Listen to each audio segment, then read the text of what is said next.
How to use CreditOneBankcom properly. Beginner mistakes that cost you. CreditOneBankcom offers credit cards aimed at building or rebuilding credit, but beginners often misinterpret reviews, leading to unnecessary fees or slow credit improvement. Here's how to use reviews properly.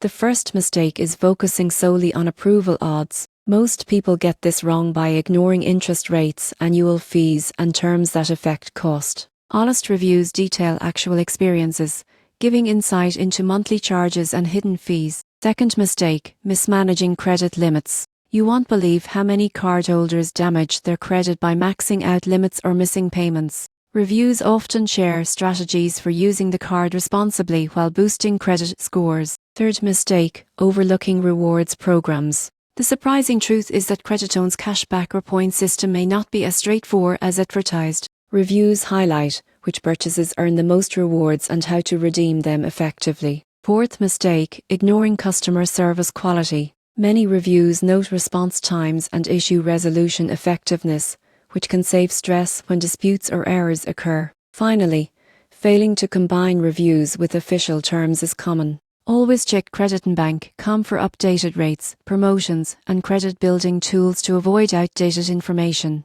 Using CreditOneBankcom reviews properly means evaluating fees, managing credit limits responsibly, maximizing rewards, checking support quality, and verifying official terms. Avoid these beginner mistakes to build your credit efficiently and cost-effectively.